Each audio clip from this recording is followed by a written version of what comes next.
बात नहीं है, क्योंकि चाइनीज नेवी इससे पहले भी कई बार ऐसा कर चुकी है। यहाँ तक कि चाइना तो ओपनली ये तक कह चुका है कि Indian ocean is not a Indian ocean. अब यहाँ पर सोचने वाली बात ये है कि जब चाइना इंडियन ओशन में डायरेक्ट मरीन बॉर्डर शेयर ही नहीं करता, तो फिर उसकी नेवी को इंडियन ओशन में कितना पावरफुल एक्सेस कैसे मिला कि अब वो यहाँ पर अपनी मनमानी तक करने लगे हैं। और क्या इंडियन ओशन में चाइना की एंट्री भारत के लिए थ्रेट अलार्म है? हम ये बचपन से पढ़ते हुए आ रहे हैं कि भारत 3 तरफ से समुद्र से घिरा हुआ है, जिसके पूर्व में बंगाल की खाड़ी है और पश्चिम में अरब सागर और दक्षिण में है हिंद महासागर, यानी कि इंडियन ओशन, जो कि 7,05,60,000 स्क्वायर किलोमीटर में फैला हुआ है। और बंगाल की खाड़ी और अरब सागर भी हिंद महासागर का ही हिस्सा माने जाते हैं। लेकिन क्या आप जानते हैं कि रियलिटी में भारत के हिंद महासागर का हिस्सा होने के क्या मायने हैं? कैसे इंडियन ओशन भारत को इकोनॉमिकली और जियोपॉलिटिकली दुनिया की स्ट्रॉन्गेस्ट कंट्री बनाता है? और क्यों चाइना इंडियन ओशन को पाने के लिए अरबों रुपए खर्च कर रहा है? अगर इन सभी इंटरेस्टिंग सवालों के जवाब जानना चाहते हैं तो इस वीडियो को बिना स्किप किए एंड तक जरूर देखिएगा। इंडियन ओशन दुनिया का तीसरा सबसे बड़ा महासागर है, जो कि अर्थ पर मौजूद 19.8% वाटर को कवर करता है और 24,000 से ज्यादा सी स्पीसीज का होम है। इसके अलावा इस ओशन में जिंक, कॉपर, मैग्नीशियम जैसे कई मेटल्स के रिजर्व भी मौजूद हैं। दुनिया की 23 कंट्रीज का marine border directly Indian ocean को टच करता है। वहीं ये ओशन वेस्ट में अटलांटिक और ईस्ट में पैसिफिक ओशन के बीच में एक ब्रिज की तरह भी काम करता है, जिसकी वजह से वर्ल्ड ट्रेड में इसकी इम्पोर्टेंस बहुत ज्यादा है। इंडियन ओशन में 4 इम्पोर्टेंट और क्रूशियल चोक पॉइंट मौजूद हैं, जो कि 60% से ज्यादा की ग्लोबल ट्रेड को कंट्रोल करते हैं। इसमें से सबसे पहला है स्टेट ऑफ होर्मुज, जो कि वेस्ट में ईरान और ओमान के बीच में मौजूद है और पर्शियन गल्फ और गल्फ ऑफ ओमान को अरेबियन सी से कनेक्ट करता है। ऑयल एंड गैस सप्लाई के लिहाज से ये दुनिया का सबसे इम्पोर्टेंट चोक पॉइंट है, जहाँ से daily 17.2 million barrel oil trade होता है। यानी कि स्टेट ऑफ होर्मुज से लगी कंट्रीज अगर किसी भी रीजन की वजह से सिर्फ एक दिन के लिए भी इस चोक पॉइंट को बंद कर दे तो पूरी दुनिया में एनर्जी क्राइसिस आ सकता है। सेकेंड है बाबेल मंडे स्ट्रेट। ये चोक पॉइंट साउथ वेस्ट में अफ्रीकन कंट्री जिबूती, इरिट्रिया और मिडिल ईस्ट कंट्री ओमान के बीच में मौजूद है और ऑयल एंड गैस इंडस्ट्री के लिए एक इम्पोर्टेंट सी रूट है, क्योंकि यहीं से अमेरिका, यूरोप और मिडिल ईस्ट की कई कंट्रीज अपने शिपमेंट्स को साउथ और साउथ ईस्ट कंट्रीज के लिए भेजती हैं। थर्ड मलाका स्टेट है, जो कि सिंगापुर, मलेशिया और इंडोनेशियन आइसलैंड सुमित्रा के बीच में साउथ ईस्ट एशिया में मौजूद है। ये नैरो वाटरवे यहाँ पर इंडियन ओशन को पैसिफिक ओशन से कनेक्ट करता है और शॉर्टर रूट होने की वजह से दुनिया की बिजिएस्ट शिपिंग लेन भी है, जो कि 50% से ज्यादा के मरीन ट्रेड के लिए रिस्पॉन्सिबल है। वही फोर्थ इम्पोर्टेंट चोक पॉइंट है साउथ ईस्ट एशिया में इंडोनेशियन आइसलैंड, बाली और लिम्बोक के बीच में मौजूद लिम्बोक स्ट्रेट, जो कि वेस्टर्न शिपमेंट्स के लिए जाना जाता है। वहीं इन इम्पोर्टेंट चोक पॉइंट्स के अलावा मजामिया चैनल और सुनंदा स्ट्रेट भी इंडियन ओशन में विटल रोल प्ले करते हैं। हालांकि लो ट्रैफिक होने की वजह से ग्लोबल ट्रेड में इनकी इम्पोर्टेंस थोड़ी कम है। एंशिएंट टाइम से ही इंडियन ओशन साउथ और साउथ ईस्ट कंट्रीज के लिए ट्रेड का एक फेमस रूट रहा है। 12th सेंचुरी से 16th सेंचुरी के बीच में भारत आए ब्रिटिशर्स, डच और फ्रेंच ट्रेडर और एक्सप्लोरर भी इसी रास्ते से भारत आए थे। इंडियन ओशन में भारत की कोस्ट लाइन अप्रोक्स 7,515 किलोमीटर लंबी है, जिसके अंडर हमारे देश के 9 स्टेट और 2 यूनियन टेरिटरीज आती हैं। इसके अलावा अंडमान निकोबार और लक्षद्वीप के आइसलैंड भी इंडियन ओशन का ही पार्ट है। वर्ल्ड मैप पर इंडियन ओशन हमारे देश के लिए ठीक उसी तरह का नेचुरल डिफेंसिव बैरियर क्रिएट करता है, जैसा कि नॉर्थ में हिमालयाज की वजह से बनता है। 3 तरफ से ओशन में डायरेक्ट एक्सेसिबिलिटी की वजह से डिफेंस मिनिस्ट्री के लिए IOR यानी कि इंडियन ओशन रीजन और इंडो पैसिफिक रीजन में मिलिट्री बेस कैंप्स बनाना और पेट्रोलिंग करना आसान हो जाता है। मौजूदा समय में इंडियन नेवी के 150 से ज्यादा शिप्स और सबमरीन्स यहाँ पर मिलिट्री एक्सरसाइजेज और नेवल स्ट्रेटजीज में इन्वॉल्व हैं। बट डिफेंस इंडियन ओशन का ओनली की फीचर नहीं है। रियलिटी में इस रीजन की इम्पोर्टेंस भारत के लिए यहाँ से होने वाले ग्लोबल ट्रेड की वजह से ज्यादा है। भारत के हिस्से में इंडियन ओशन का 2.2 मिलियन स्क्वायर किलोमीटर का एरिया आता है, जिसे इंडियन एक्सक्लूसिव इकोनॉमिक जोन कहा जाता है। हमारे देश के कोस्टल स्टेट्स और आइसलैंड्स में रहने वाली 50% से ज्यादा पॉपुलेशन इसी एक्सक्लूसिव इकोनॉमिक जोन की मरीन इंडस्ट्री में डायरेक्टली और इनडायरेक्टली इन्वॉल्व है। ये ओशन का वो एरिया है जहाँ पर इंडिया की पब्लिक और प्राइवेट कंपनीज बिना किसी रिस्ट्रिक्शन के अपने बिजनेसेस को ऑपरेट कर सकती हैं। लेकिन इंडियन ओशन के इस हिस्से में इंडियन गवर्नमेंट की मर्जी के बिना ना तो कोई भी फॉरेन शिप और सबमरीन एंटर कर सकती है और ना ही यहाँ से गुजर सकती है। वहीं इतना बड़ा ओशनिक एडवांटेज होने की वजह से ही भारत के पास में दुनिया की 16th largest marine time industry है। रिपोर्ट्स के मुताबिक भारत का 70 to 80% foreign trade Indian ocean के जरिए ही होता है।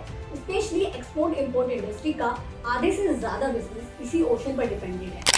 इंडियन ओशन के इकोनॉमिक एक्सक्लूसिव जोन में भारत के 13 मेजर और मोर देन 200 माइनर पोर्ट्स आते हैं, जो कि भारत की shipping and transport industry, export import industry, deep water exploration और ऑफशोर ऑयल एक्सप्लोरेशन इंडस्ट्री के लिए रिस्पॉन्सिबल है। भारत के सबसे बड़े कमर्शियल पोर्ट मुद्रा पोर्ट की ही बात करें तो ये पोर्ट ईयरली 150 मिलियन टन से ज्यादा का कार्गो हैंडल करता है। वहीं इंडियन ओशन में हमारे देश की 4 इम्पोर्टेंट ऑफशोर ऑयल फील्ड भी है, जो कि ये Gujarat coast, Brahmaputra valley, Mumbai high oil field और कैम्बी लूनी रीजन। इसके अलावा ये exclusive economic zone 15 to 16% Bharat की फिशिंग इंडस्ट्री में भी कंट्रीब्यूट करता है, जो कि कोस्टल लाइन पर रहने वाले हजारों लोगों की एम्प्लॉयमेंट का मेन सोर्स है। वहीं ग्रीन एनर्जी और इलेक्ट्रिक व्हीकल इंडस्ट्री के लिए इम्पोर्टेंट मेटल्स लाइक निकेल और कोबाल्ट में अभी हमारा देश सेल्फ सफिशिएंट नहीं बना है। हालांकि रिसर्चर्स के मुताबिक इंडियन ओशन की सी बेड्स में 4.7 million ton nickel, 4.25 million ton copper, 0.55 million ton cobalt और 92 मिलियन टन मैग्नीशियम मौजूद है, जो कि इजीली मेटल्स की हमारी डोमेस्टिक डिमांड को पूरा कर सकता है। और यही कारण है कि अगस्त 2022 में सेंट्रल गवर्नमेंट ने इंडियन ओशन में ओ स्मार्ट मिशन यानी कि ocean service, modelling application, resources and technology और डीप ओशन मिशन लॉन्च किए थे। इसके अलावा रिसेंटली गवर्नमेंट ने ISA यानी कि इंटरनेशनल सीवेड अथॉरिटी के साथ में पॉलीमेटिक नूडल एक्सप्लोरेशन कॉन्ट्रैक्ट को भी दोबारा रिन्यू करवाया है, ताकि यहाँ पर निकेल और कोबाल्ट जैसे मेटल्स के रिजर्व्स को एक्सप्लोर किया जा सके। अब वैसे तो इंडियन ओशन रीजन में मौजूद दूसरी कंट्रीज भी यहाँ के रिजर्व्स का फायदा उठाना चाहती हैं, लेकिन लंबी कोस्टलाइन होने की वजह से भारत यहाँ पर जियोपॉलिटिकली और इकोनॉमिकली दूसरी कंट्रीज के कंपैरिजन में ज्यादा स्ट्रॉन्गेस्ट पोजीशन पर है। इंडियन ओशन रीजन की जियोपॉलिटिक्स में पिछले 2 दशक में जो सबसे बड़ा चेंज देखने को मिला है वो है यहाँ पर लगातार बढ़ती चाइनीज नेवी फोर्सेस और शिप्स। और वैसे तो चाइना का IOR यानी कि इंडियन ओशन रीजन के साथ में कोई भी डायरेक्ट लिंक नहीं है, लेकिन क्योंकि चाइना का 90% ऑयल ट्रेड और 50% से ज्यादा overall global trade Indo Pacific के जरिए ही होता है, इसलिए ये ओशन चाइना के लिए बहुत वैल्यू रखता है। चाइना की ज्योग्राफी पर नजर डालें तो आपको समझ में आएगा कि चाइना का सी रूट ईस्ट में साउथ चाइना सी में ओपन होता है। इसका मतलब है कि यूरोप और मिडिल ईस्ट से आने वाले चाइना की गैस और ऑयल शिपमेंट्स को strait of Hormuz, Arabian sea, Sri Lanka और भारत के बीच पड़ने वाले gulf of Mannar, bay of Bengal और स्टेट ऑफ मलक्का जैसे कई इंपॉर्टेंट चोक पॉइंट्स और वाटरवेज को क्रॉस करके आना पड़ता है। यहाँ से अपने शिपमेंट्स को पास कराने के लिए चाइना के उन कंट्रीज के साथ में अपने स्ट्रेटेजिक रिलेशन स्ट्रॉन्ग होना बहुत जरूरी है, वरना ये रूट और भी लंबा पड़ सकता है। वहीं लॉन्ग सी रूट होने की वजह से चाइना की इंपोर्ट ड्यूटी भी डबल हो जाती है। एंड यही रीजन है कि अपने ट्रेड को इजी और फ्लेक्सिबल बनाने के लिए 2 दशक पहले चाइना BRI यानी कि belt and road initiative scheme लेकर आया था, जिसके अंदर वो यूरोप और एशिया में पोर्ट्स और इंफ्रास्ट्रक्चर डेवलप करके न्यू सिल्क रूट तैयार करना चाहता है। वहीं सुनने में चाइना की ये स्कीम काफी प्रॉफिटेबल भी नजर आ रही थी, क्योंकि चाइना जिन कंट्रीज को इंफ्रास्ट्रक्चर और पोर्ट्स डेवलप करने में हेल्प करता, इससे उनकी भी ग्रोथ होती। बट वी ऑल नो कि चाइना की जियोपॉलिटिकल स्ट्रेटेजीज कभी भी दूसरों के बेनिफिट्स के लिए नहीं होती है। और असल में चाइना ने ये स्कीम लॉन्च ही सिर्फ इसलिए की थी ताकि वो भी भारत की तरह ईस्ट, वेस्ट और साउथ तीनों तरफ से इंडियन ओशन रीजन में अपनी पोजीशन को स्ट्रॉन्ग कर सके। रिपोर्ट्स के मुताबिक लास्ट 20 इयर्स में चाइना ने इंडियन ओशन रीजन में मौजूद आइसलैंड कंट्रीज और इस ओशन के साथ में अपनी कोस्टल लाइन शेयर करने वाली साउथ अफ्रीकन और मिडिल ईस्ट कंट्रीज में 20 से ज्यादा पोर्ट्स को डेवलप किया है, जिनमें से 13 पोर्ट्स पर चाइना का डायरेक्ट कंट्रोल है। और हाँ, चाइना ने ये पोर्ट्स रैंडमली बिल्ड नहीं किए हैं, बल्कि इन्हें बहुत ही स्ट्रेटेजिक लोकेशंस पर बनाया है ताकि वो इंडियन ओशन रीजन में इंडिया की पोजीशन को काउंटर कर सके। जैसे कि पाकिस्तान का ग्वादर पोर्ट, जो कि पाकिस्तान चाइना कॉरिडोर का हिस्सा भी है। इस पोर्ट पर ही चाइना ने अकेले $1.2 बिलियन खर्च किए हैं। इसकी सबसे बड़ी वजह ये है कि ये पोर्ट वेस्ट में स्टेट ऑफ होर्मुज से बहुत ही कम डिस्टेंस पर है। वहीं हम्बनटोटा पोर्ट को बनाने के लिए श्रीलंका ने चाइनीज कंपनी से $1 बिलियन का लोन लिया था, क्योंकि लोन न चुका पाने की वजह से अब अगले 99 सालों के लिए चाइना के ही कब्जे में है। हम्बनटोटा के कंट्रोल में आने की वजह से अब चाइनीज नेवी सीधा इंडिया के साउथर्न गेट पर आकर खड़ी हो गई है। वहीं ईस्ट में बे ऑफ बंगाल में बांग्लादेश के चित्तौंग पोर्ट पर कंटेनर फैसिलिटी को भी चाइना ही फाइनेंस करता है। इसके अलावा म्यांमार के ख्याकू में डीप सी वाटर पोर्ट के कंस्ट्रक्शन में भी चाइनीज गवर्नमेंट इन्वॉल्व है, जिस पर चाइना ने $7 बिलियन खर्च किए हैं। वहीं नेबर कंट्रीज के अलावा इंडियन ओशन रीजन के साथ में मरीन बॉर्डर शेयर करने वाली साउथ अफ्रीकन कंट्रीज में भी चाइना ने हैविली इन्वेस्ट किया है, जैसे कि Sudan port, मसावा port, Djibouti port, Kenya का पोर्ट ऑफ मुबासा, तांजानिया का पोर्ट ऑफ दार एस सलाम, साउथ सुडान और इथोपिया के बीच मौजूद लूमा पोर्ट और मेडागास्कर का तमातवे डीप वाटर पोर्ट। और अगर आप इन पोर्ट्स की जियोग्राफिकल लोकेशन पर नजर डालेंगे तो आपको समझ में आएगा कि ये सभी कंट्रीज एक दूसरे के साथ में बॉर्डर शेयर करती हैं और इंडियन ओशन रीजन में डायरेक्ट एक्सेसिबिलिटी के साथ साथ दुनिया की सबसे डेंजरस चोक पॉइंट स्विच कनाल को भी कंट्रोल करती हैं। वहीं इन अफ्रीकन कंट्रीज के अलावा कई मिडिल ईस्ट कंट्रीज जैसे कि यमन, ओमान और यूए के पोर्ट डेवलपमेंट और फाइनेंसिंग में भी चाइनीज गवर्नमेंट इन्वॉल्व है। इंडियन ओशन रीजन में चाइनीज पोर्ट्स की इन स्ट्रेटेजिक लोकेशंस की वजह से ही इसे चाइना की स्ट्रिंग ऑफ पर्ल स्ट्रेटेजी भी कहा जाता है। और ऐसा इसलिए क्योंकि इंडियन ओशन रीजन से लगे इन देशों में इंफ्रास्ट्रक्चर और पोर्ट डेवलप करने से चाइनीज गवर्नमेंट को न केवल यहाँ पर ट्रेड की एक्सेसिबिलिटी मिलती है, बल्कि उसकी आर्मी के लिए भी इन पोर्ट्स के जरिए इंडियन ओशन में उतरना आसान हो जाता है। और यही कारण है कि जिन भी देशों को चाइना ने फंड किया है, आज वहाँ पर चाइना के मिलिट्री बेस मौजूद है।